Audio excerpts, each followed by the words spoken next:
Fala pessoal, beleza? Bem-vindos a mais uma aula do curso INDE de Matemática 2.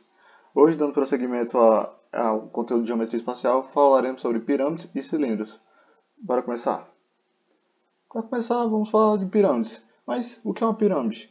Pirâmide é uma figura geométrica espacial composta por uma única base e faces triangulares, que serão unidas por um único vértice que também será o ponto mais distante da base.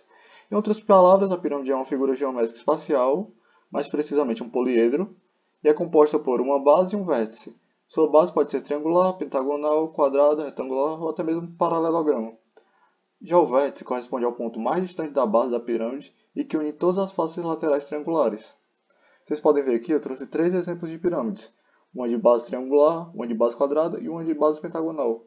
Olhando aqui para elas e lembrando da última aula sobre prismas, nós já vimos uma diferença bem evidente, que nos prismas, como vocês devem lembrar, o prisma é composto por uma base embaixo, uma base em cima e faces laterais ao redor, para que o sólido seja fechado. Aqui nas pirâmides não. Teremos uma única base na parte de baixo, faces laterais ao redor e um vértice aqui, que também pode ser chamado de um ponto, no qual as arestas se encontrarão para que o sólido fique fechado. Agora passando para os elementos das pirâmides. Bom, temos a base, como eu acabei de ressaltar, que corresponde a uma região plana, poligonal, na qual se sustenta a pirâmide. Temos a altura, que designa a distância do vértice da pirâmide ao plano da base. Teremos as arestas, que são classificadas as arestas da base, ou seja, todos os lados do polígono da base. E arestas laterais, segmentos formados pela distância do vértice da pirâmide até sua base. Como vocês podem ver aqui, né? As arestas laterais serão as que irão até o vértice da pirâmide, enquanto as arestas da base são essas que rodeiam a base. Note que todas as arestas laterais se encontrarão aqui no vértice, como eu já disse antes. Todas irão da base até o ponto mais distante da base, que é esse vértice aqui em cima. Temos também os apótomos, que correspondem à altura de cada face lateral. São classificados em apótomo da base e apótomo da pirâmide. E temos a superfície lateral, que é a superfície poliédrica composta por todas as faces laterais da pirâmide. Passando, podemos agora para a parte de classificação de pirâmides.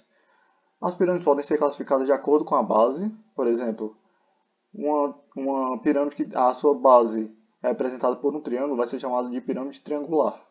Uma pirâmide que a sua base é representada por um quadrado será chamada de pirâmide quadrangular.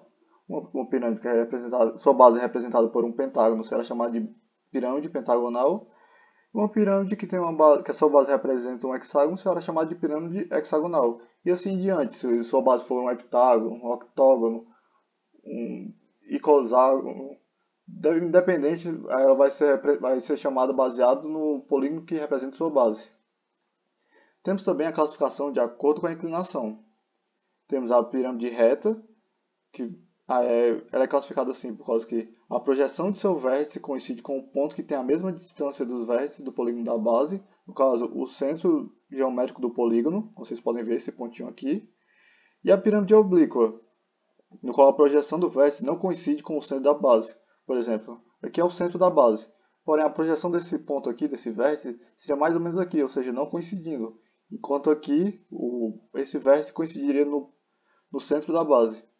Em outras palavras também, para uma melhor compreensão, vocês podem imaginar que é o seguinte.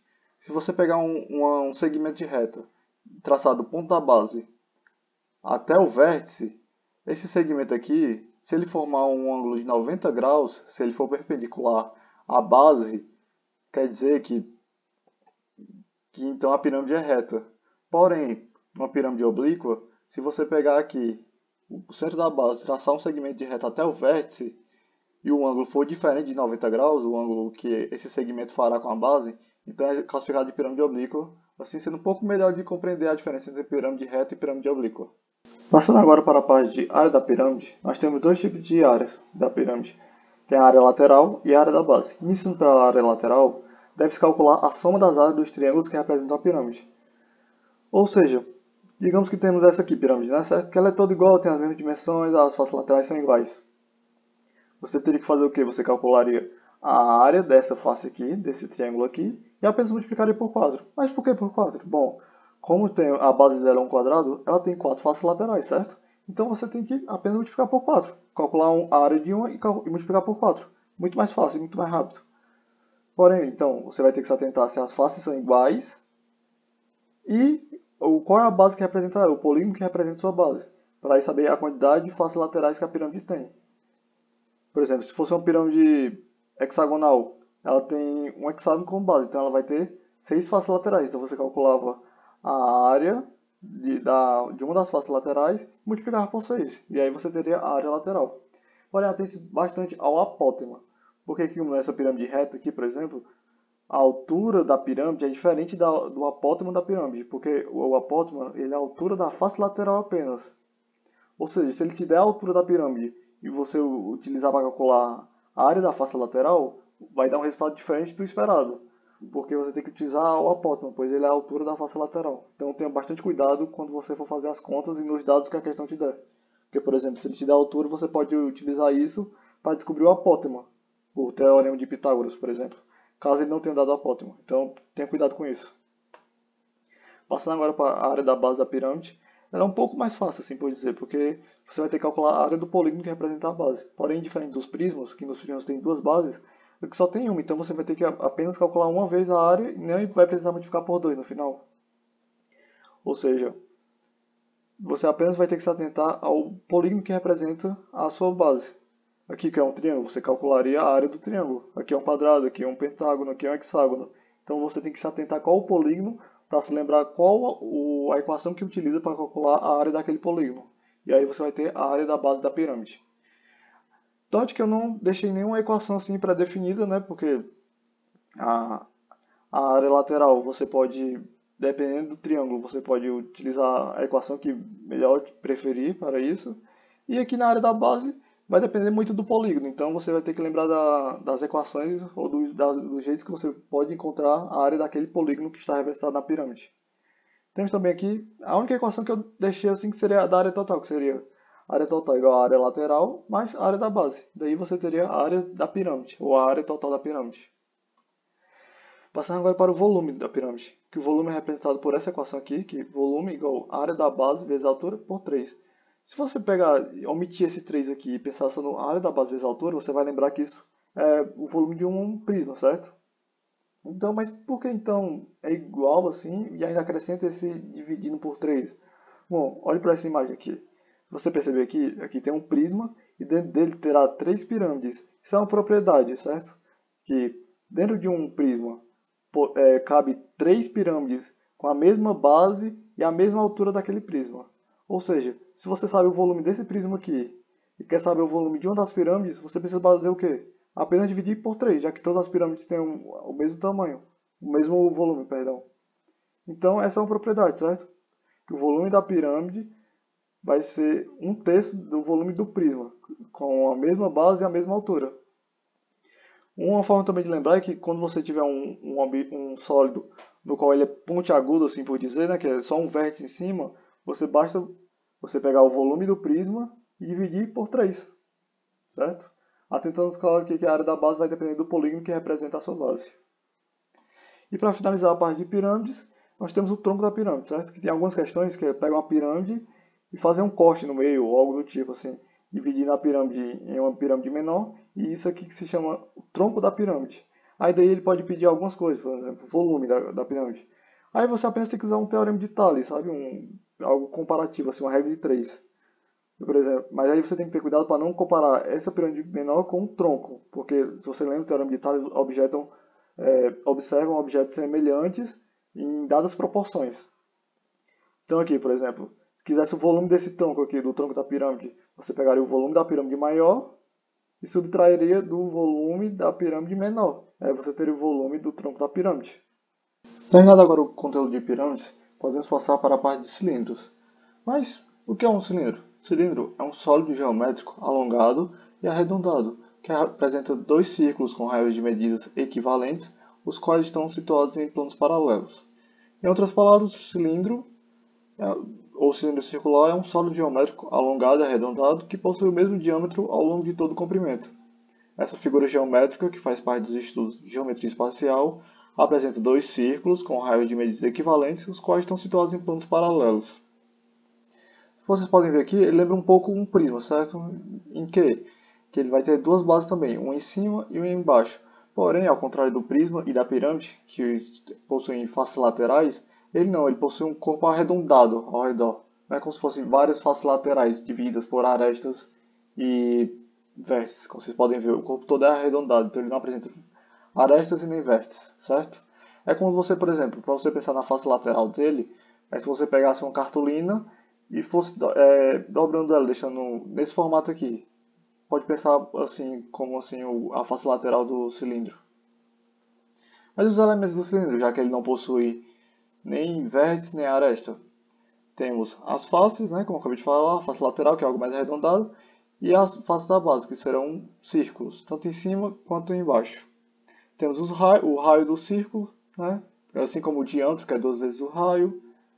Temos também a geratriz. Atente-se bastante à geratriz, porque o cilindro ele tem um eixo de rotação aqui que seria no meio dele, certo?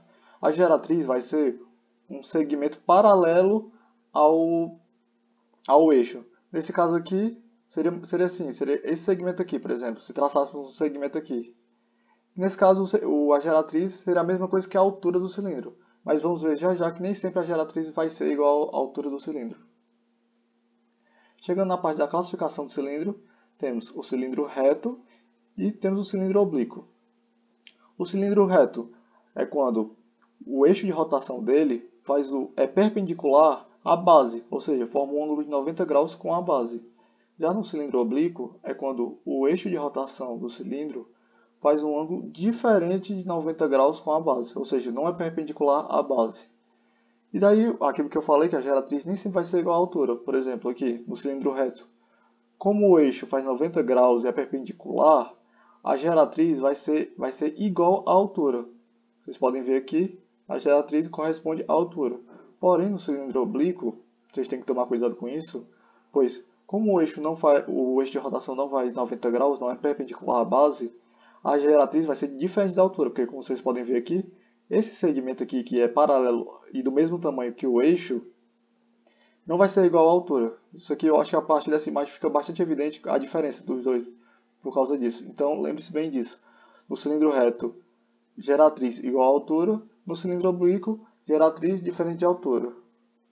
Temos também o cilindro equilátero, que nele a geratriz do cilindro, ou nesse caso aqui, como ele é um cilindro reto, a altura vai ser igual ao diâmetro do círculo da base. Vocês podem ver aqui, ó. Essa altura é igual a 2R. E como o raio de uma base que você não sabe é R, o diâmetro é 2R, certo? Então, tanto aqui vai ser 2R, quanto aqui, ou seja, é como se fosse tivesse um quadrado, uma secção meridiana, desse para traçar uma secção meridiana que seria toda igual e seria um quadrado dentro do cilindro. Passada a parte inicial do cilindro, podemos passar para a parte de área do cilindro. Nela temos dois tipos de área, a área lateral e a área da base. Iniciando pela área lateral, nós temos essa seguinte equação aqui. E área lateral é igual a 2πr vezes a altura. Mas por que essa equação? Bom, pegamos esse cilindro aqui, lembra aquilo que eu falei que o cilindro, a face lateral dele pode ser representada por uma cartolina? Então, isso ajuda bastante a visualizar. Porque, digamos que nesse cilindro aqui nós tiremos as duas bases, tanto a de cima quanto a de baixo. Só sobraria essa parte, certo? Que é como se fosse uma cartolina dobrada e ao desdobrar você tem este retângulo aqui. Então, calcular a área da face lateral é nada mais do que calcular a área desse retângulo aqui. Para isso você precisa das dimensões dele. Então, nós imaginamos que essa largura aqui, qual seria a largura desse retângulo? Seria essa altura aqui, porque se você notar, elas são iguais, é a mesma parte aqui. Essa parte aqui representa essa parte. Então, é a altura. Nesse caso, claro, porque o mais correto a dizer é que é a geratriz, porque nem sempre a geratriz e a altura vai ser igual. Mas como nesse caso aqui estamos tratando de um cilindro reto, então ok chamar de altura. Então a largura disso aqui vai ser igual a h, que seria a altura do cilindro. Mas o comprimento do retângulo, por que ele é 2πr? Bom, se você lembrar das aulas de círculo, você vai lembrar que para saber o comprimento de um círculo, você precisa utilizar 2πr. Ou seja, isso aqui é igual a 2πr, certo? E o que é isso aqui? Que é o cartolina dobrado, não for nada além do que isso aqui. Ou seja, quando esse retângulo aqui está dobrado, esse comprimento é igual ao comprimento da circunferência. Então, por isso que nós podemos chamar isso aqui de 2πr. Logo, para saber a área desse retângulo, que vai ser a área lateral, basta calcular a área desse retângulo, que é nada mais do que 2πr vezes a altura, como é o que eu já tinha escrito. Passando agora para a área da base do cilindro, que é até um pouco mais fácil de visualizar. Porque como o cilindro ele tem duas bases e as duas sempre serão círculos, você basta calcular a área do círculo e multiplicar por 2. E qual era a área do círculo? Bom, a área do círculo é calculada por πr ao quadrado. Como temos duas bases, basta apenas multiplicar por 2. Então, a área da base é igual a 2πr ao quadrado. Logo, sabendo a área lateral e a área da base, nós podemos chegar à área total, que seria o quê? A área total é igual à área lateral mais a área da base. Ou se você quiser chegar um pouquinho a uma equação mais resumida ainda, seria a área total igual a 2πr vezes a altura, que é igual à área lateral, mais 2πr ao quadrado, que é igual à área da base. E daí você tem a área total do cilindro. Chegando agora na parte do volume do cilindro, que também assim, não é tão difícil você lembrar da área do volume do prisma. Ele segue basicamente a mesma ideia. Basicamente a mesma ideia não, segue a mesma ideia de que volume é igual à área da base vezes a altura. Você tem que apenas descobrir a área da base e multiplicar pela altura do cilindro. Claro, ter atenção com qual é realmente a altura do cilindro, não confundir com geratriz e tal, porque a geratriz, nesse caso aqui, está ok porque é um cilindro reto. Porém, se fosse um cilindro oblíquo, a geratriz e a altura seriam diferentes, então você tem que ter cuidado com isso.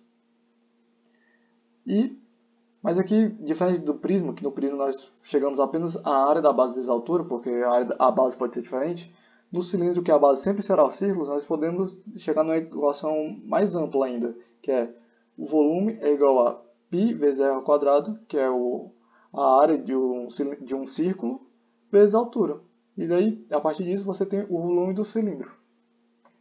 Então é isso, pessoal. A aula terminou por aqui. Agradeço quem assistiu até aqui. Obrigado pela atenção. Deixe o like e se inscreve caso você tenha curtido. E até a próxima aula.